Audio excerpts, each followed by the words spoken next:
Everyone, मैं doctor Meena वया आज आपको बताऊंगी कि हाथ की अलग अलग पोजीशन किस तरह से हम बना सकते हैं।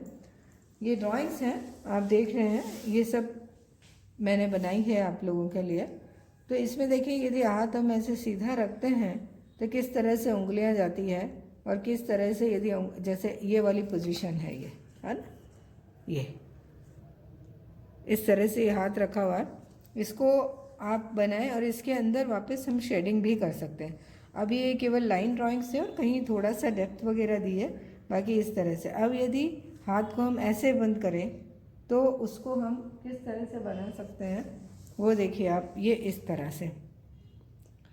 चूँकि ये उंगलियां हैं वो हथेली के ऊपर ऐसे रखी हुई है ना, तो यहाँ पर डार्क हो जाता है। अब ये जो ऐसे नीचे जो हिस्सा आ रहा है, इसको ऐसा मोड़ा बनाने के लिए हम इसके ऊपर शेडिंग करते हैं। वो अभी शेडिंग की भी नहीं है, तो इसलिए आप यूँ समझ लें कि पहले जब ड्राइंग बनाएंगे तो इस तरह से आपको इसकी ड्राइंग बनानी है। ये सामने से इस तरह का हाथ है और ये लेफ़्ट हैंड है, इसलिए इसका अंगूठा इधर की तरफ आ रहा है।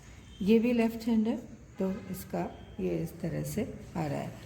आपको ये लग सकता है कि बार बार आपको हाथ और इसके बारे में ही क्यों बताया जा रहा है।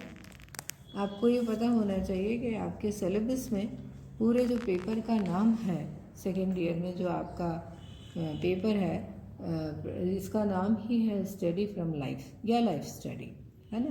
तो इसमें आपको मेनली जो हमारे बॉडी पूरा है, ह्यूमन फिगर, उसी का आपको स्टडी करना है, उसी का आपको अलग अलग एंगल से बनाना है। ऐसा कभी नहीं होता कि एक बार आपने बनाया और वो हमेशा के लिए आपको आ गया या वो हमेशा के लिए वो पर्याप्त है। उसको आपको जीवन भर, जैसे हम लोग कोई भी पोर्ट्रेट बनाता है या लाइफ स्केच करता है तो वो जीवन भर करता रहता है। वो ऐसा नहीं है कि एक बनाया और उसमें परफेक्शन आ गया। हर व्यक्ति का फिज़िक उसके अपने एक तरह का होता है, उसमें अलग अलग एंगल्स होते हैं। वो किस तरह से बनेगा वो आप जितना ज़्यादा अभ्यास करेंगे उतना है। और जैसे थियोरेटिकल सब्जेक्ट में होता है कि एक यूनिट ख़त्म हो गई, दूसरी शुरू हो गई, हमारा यहाँ पर सिस्टम कुछ अलग है।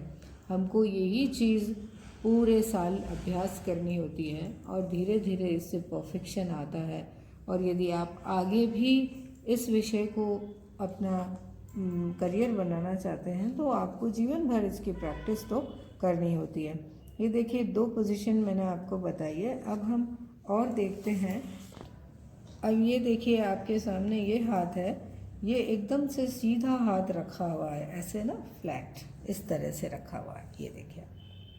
तो इसमें आपका जो है हाथ, फिर आपने शेडिंग भी दी है, ये उल्टी तरफ का हाथ का बैक पोर्शन है, तो इसमें आपको शेडिंग भी दे करके बताया है। इसमें मुट्ठी बंद है, वो इस तरह से रखा हुआ हाथ है, देखिए आप। तो यहाँ पर ये जो डार्क एरिया है वो इस तरह से बनाया है। हाथ रखा है तो ऑफ कोर्स उसकी छाया ज़मीन पर पड़ती है, वो इस तरह से छाया दी है। इसमें देखा जाए तो सब कुछ एक तरह से भ्रम पैदा करते हैं, हम इल्यूजन पैदा करते हैं। वो है तो सारी चीज़ें फ्लैट है, यदि आप हाथ घुमाएंगे तो आपको इसमें कोई गोलाई नज़र नहीं आएगी। लेकिन यदि यही मेरा हाथ है तो इसमें ये गोलाई आप देख सकते हैं। यहाँ ड्राइंग में हमको लाइट एंड शेड से ये प्रभाव हमको पैदा करना होता है। अब ये देखिए, आप यहाँ से हाथ उठा हुआ है तो यहाँ से सलवटें आ रही है ना। यहाँ पे ये बोन का पार्ट दिखाई देता है। यदि ऐसे बिछा हुआ है तो यहाँ पे जो डार्क पोर्शन है ये अलग करने के लिए आपने इस तरह से किया, फिर ये सलवटें जैसे ये आ रही है, तो ये आप इस तरह से आप अलग अलग पोजीशन में हाथ को बना सकते हैं। आपके घर में भी यदि आप अपना हाथ एक लेफ़्ट वाला है वो आप रख करके अलग अलग जितनी पोजीशंस में बनाएंगे तो वो तो आपका अभ्यास हो ही जाएगा।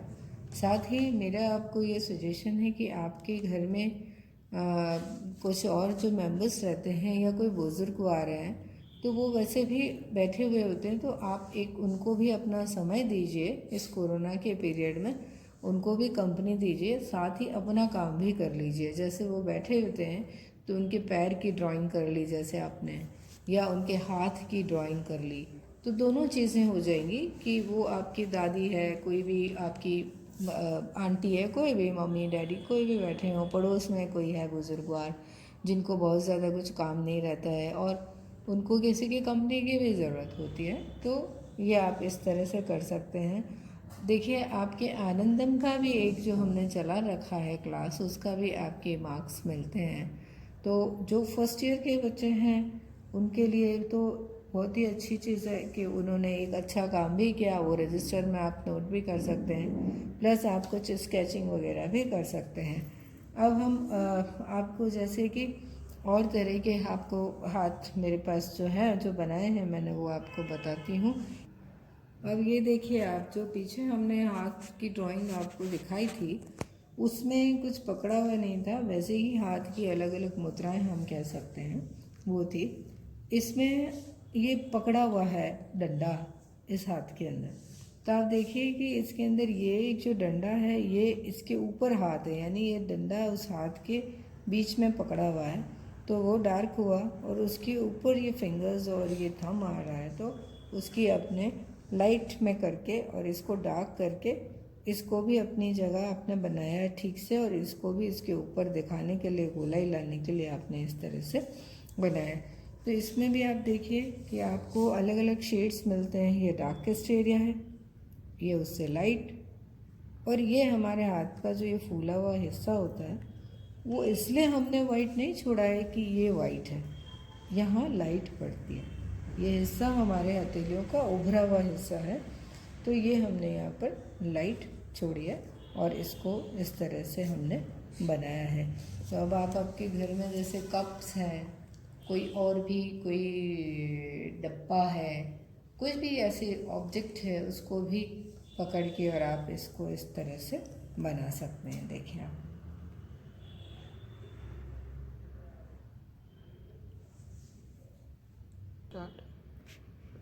अभी जैसे हमने डब्बे की बात करी कि हाथ में डब्बा पकड़ा हुआ हो, तो ये देखिए आप डब्बा हाथ में पकड़ा हुआ है, तो उसमें ये जो उंगलियां हैं, ये थंब और ये उंगली, ये बाकी की उंगलियां पीछे छुप हुई है। लेकिन ऐसे नहीं लगता है कि ये हाथ अधूरा है, अपने आप से ये सजेस्ट करता है यहाँ की ड्राइंग के पीछे उंगलियां हैं, और डब्बे की भी अपनी पोजीशन है, डब्बा हाथ के बीच में है। तो देखिए आप कोई भी चीज़ पकड़ के आप इस तरह से भी प्रैक्टिस कर सकते हैं। आपके सामने जो मॉडल बिठाया जाता है या बिठाया जाएगा जब आप कॉलेज आएंगे, तो उसमें क्या है कि सामने मॉडल जो बैठता है वो लाइव होता है और उसको आपको अलग अलग एंगल से बनाना पड़ता है। एंगल इन द सेंस कि मॉडल कहीं नहीं घूमता, उसको बैठाते हैं और आपकी जो सेटिंग होती है वो मैंने पहले भी कई बार बताया है कि वो हाफ सर्किल में होती है, तो आपका एंगल उस मॉडल को देखने का बदल जाता है। कोई एकदम सामने से देखता है तो उसकी ड्राइंग डिफरेंट होगी, कोई लेफ्ट हैंड साइड से देखेगा, कोई राइट हैंड साइड से, तो इस तरह से उसकी ड्राइंग भी बदल जाती है। तो इस तरह से आपको हाथों की पहले प्रैक्टिस करनी है, और जो लाइव मॉडल बिठाएंगे तो उस समय आपको थोड़ा सा इसलिए भी दिक्कत आती है कि वो जैसे ही 3 डायमेंशनल आप किसी फिगर को अपने सामने देखते हैं और फिर वो थोड़ा बहुत हिलता उलता भी है, तो आपको लगता है कि हम इसको कैसे बनाएं।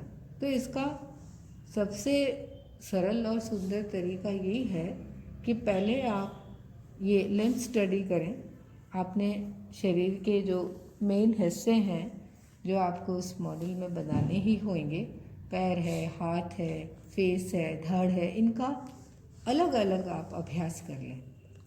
फिर जब एक साथ पूरा फिगर बनाना पड़ेगा तो आपको समस्या नहीं आएगी। मैं आपको पैर का भी बताती हूँ अभी। ये आप देखें पहले हाथ का,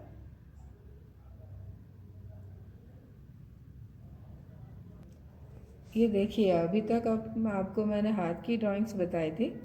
अब ये पैर देखिए, आप पैर में चप्पल पहनी हुई है तो उसका थोड़ा साइड वाला पोजीशन है, साइड से आप यहाँ मॉडल ऐसे सीधा बैठा हुआ है तो आप यहाँ नहीं बैठ के इस जगह में बैठे हुए हैं, है ना, आप यहाँ नहीं बैठ के इस जगह बैठे हुए हैं, तो यहाँ से ये इस तरह की आपको ड्राइंग नज़र आएगी।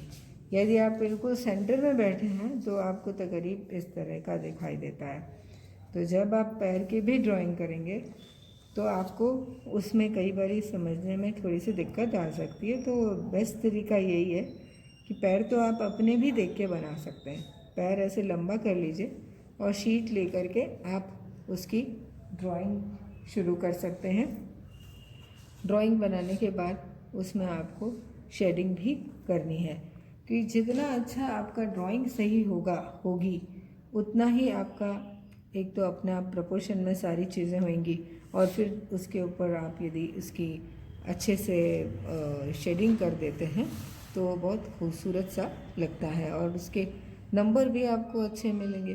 तो आपको ये बात का ध्यान रखना है कि हमारा जो है वो प्रोपोर्शन कहीं लूज़ ना हो, प्लस आपकी जो ड्राइंग है वो सही हो, एंगल सही हो। फिर उसके बाद जो आप शेडिंग देते हैं उसमें लाइट एंड शेड का किस तरफ से लाइट आ रही है, किस तरह से डार्क है, कहाँ का एरिया हाईलाइट आपको दिखाना है, यानी कि जहाँ रोशनी बहुत तेज़ पड़ रही है, और इन सब के बीच में ब्रिज का काम करने वाले यानी इनको जोड़ने वाले टोन्स आपको कहाँ कहाँ लगानी है, ताकि वो पैचेस नज़र ना आए, ऐसा ना लगे कि जॉइंट्स हैं डार्क लाइट के। तो वो चीज़ आपको ध्यान में रखनी है और आपको बनाना है। देखिए इस वीडियो में इतना ही। नेक्स्ट में अपन आगे बात करेंगे। धन्यवाद।